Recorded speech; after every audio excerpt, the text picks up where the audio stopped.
Welcome, colleagues and friends.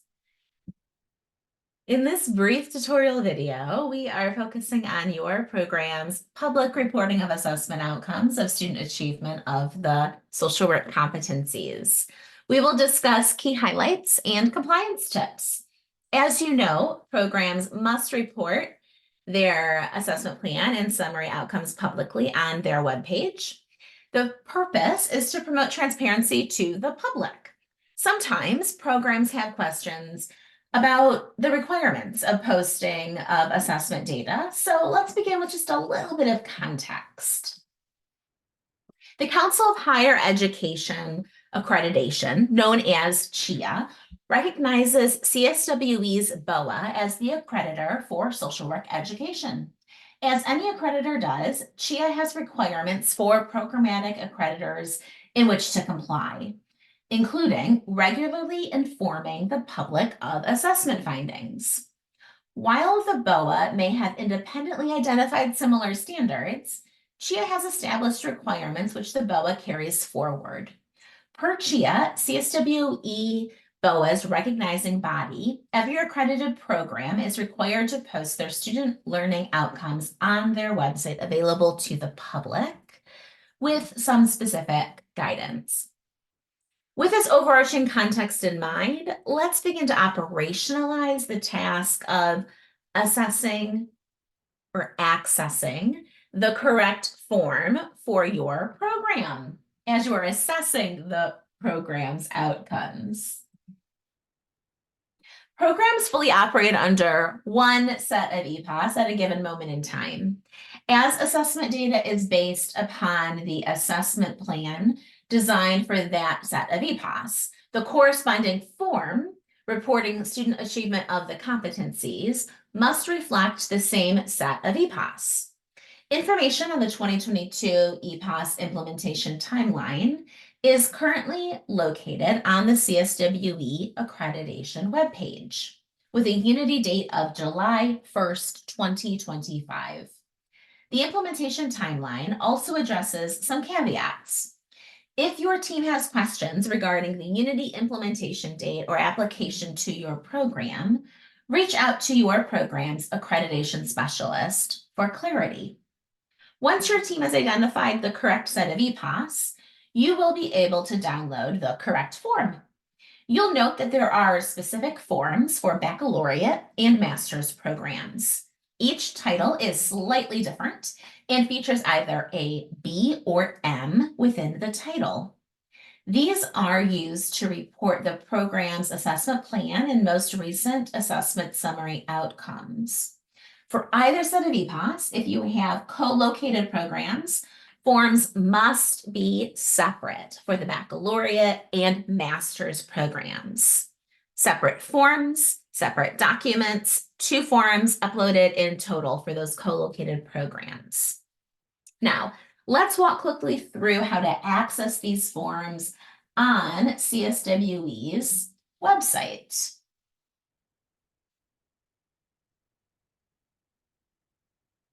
If you go to cswe.org, you can locate in the menu at the top, the far left, the accreditation tab. If you click on that, a drop-down menu appears. Towards the middle, you see accreditation process, and underneath the 2022 EPAS and the 2015 EPAS.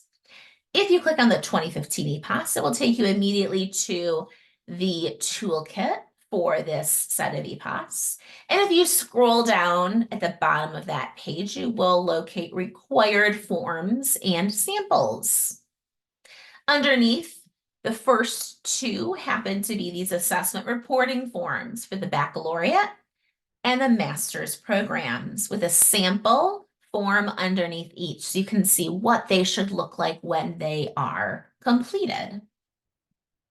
Now, very similarly, if we go to the 2022 EPAS, it takes you to a slightly different web page because we're in a different stage of implementation.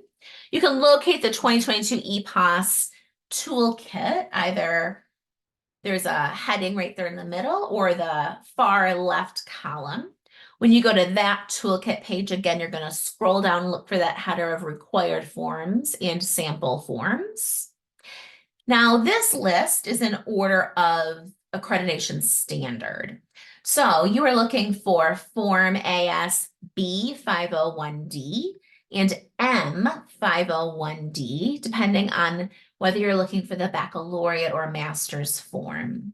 And again, underneath each of these forms is a sample form that you can download to review for an understanding of what this looks like when it is fully completed. On these toolkit web pages, there are a number of really helpful resources, including interpretation guides for each respective set of EPAS. Highly recommend you check those out, including for this particular standard and forms. You can find more information as you are staying up to date and in compliance.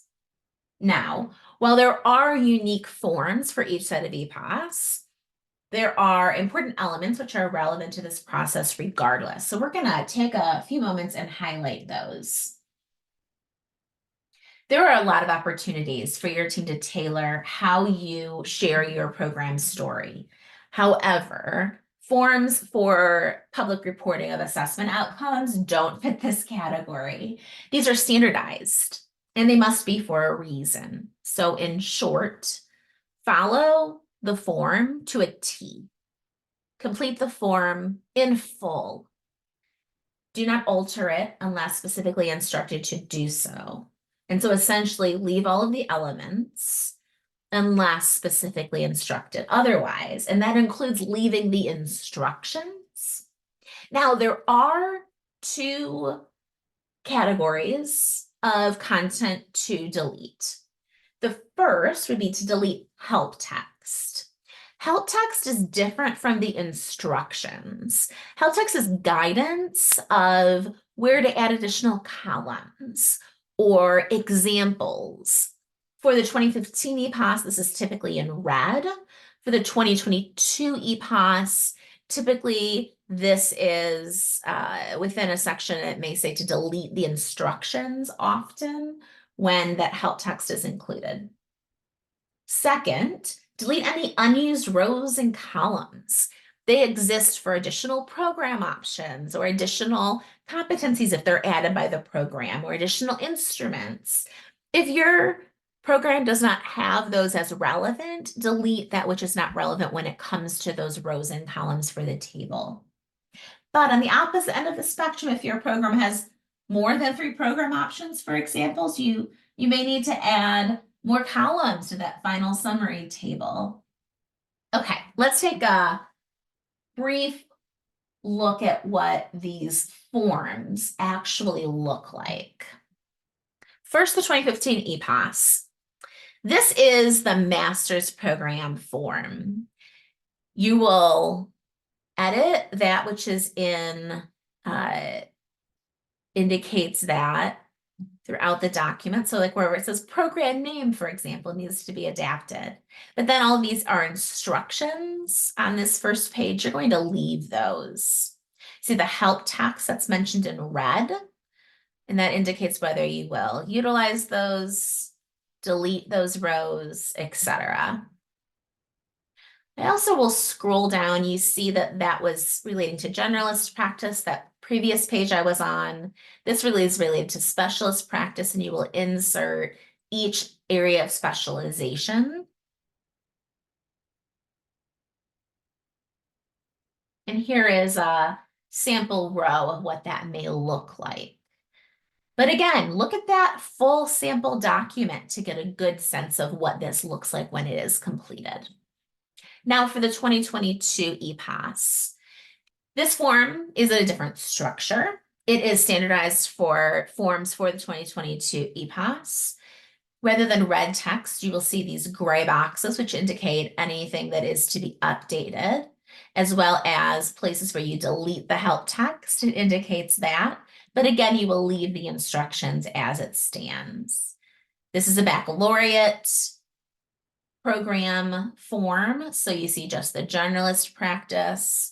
It's a somewhat different structure, but very much similar in terms of what you are presenting content-wise. So that's what those forms look like. You can take a closer look independently and be able to download those on your own. Now, with that in mind, 2 years is the data that is posted, and this is a time frame that is well known.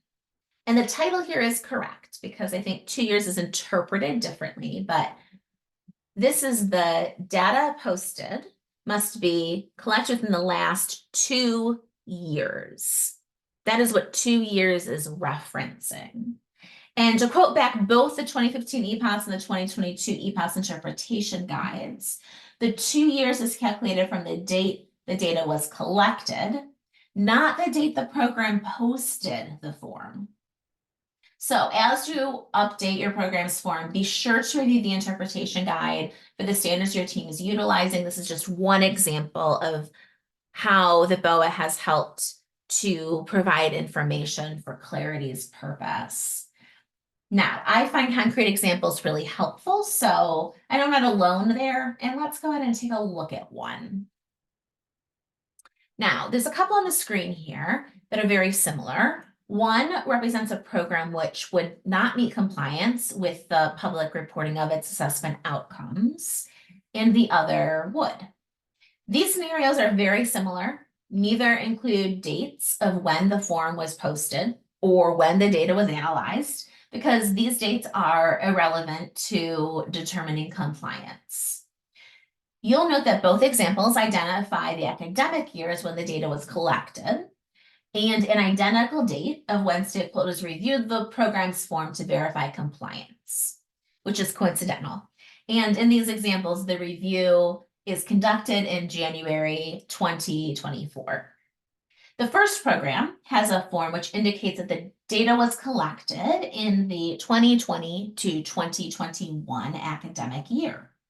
This is beyond the 2-year maximum requirement of data collection. However, the other example indicates that data was collected in the 2021-2022 academic year. This would be an example of a program that would be meeting compliance based upon this 2-year time frame. Understanding which data set to report out is significant, but let's highlight a few other essential content elements that are relevant to these forms. When your team reviews the forms which are relevant to the program, you'll note these few examples. First, you're going to input the current assessment plan and tables into the form, and these should align with the set of EPOS that your program is implementing and using for assessment. Second, be sure to include the actual and specific instrument names. Third, your program must include detailed findings for each program option on the form, as well as the aggregate across all program options. For each table, you'll insert the program option name within the heading, and then again within the aggregate table section. You will replace the specific wording of program option name with the actual name of your program options. This might be a city and state. It might be online. Be sure that your program options that your team utilizes align with CSWE's directory. And this directory can be accessed on the accreditation webpage. If you have any questions about your program options, reach out to your program's accreditation specialist. And there's information available within section 4.9 program changes of the accreditation policy handbook. Now, fourth, only include social work students in the outcomes and data. This is because programs are presenting data to the public on their assessment of student competence for professional social work practice. So this is one of the core rationale for transparency of publicly posting assessment outcomes. And lastly, I want to speak to master's programs for just a moment. And the form for master's programs, as we saw, includes sections for both generalist and specialized plan and data in one form. The presentation must be in one document. Your team will need to complete tables for each area of specialized practice, as each is unique in their competencies and has a distinct assessment plan. And just a few logistical highlights to remember. Be sure to include data collection dates on the form. And if you reference these dates on the website in a title, etc., make sure that they are identical, that they align fully with the document that your website is linking to. When your team provides a hyperlink, whether that is through a CSWE update form or within an accreditation document, be sure that the link goes to a web page. The hyperlink cannot lead directly to a file, for example, a PDF or another type of document. The hyperlink must go to a web page, and it must be easily accessible, the form that is, on the social work program's website, not the institution's website. So the link you send goes to the social work program's website, and the form is easily accessible from there. These are just a few considerations for compliance of public reporting of assessment outcomes. However, recommend that you review the interpretation guide for the set of EPOS that your team is currently operating under. Continue to work with your programs accreditation specialist as needed. And we hope that you found this tutorial helpful as you continue to align with standards. We thank you for the important work that you do for your students and for your communities.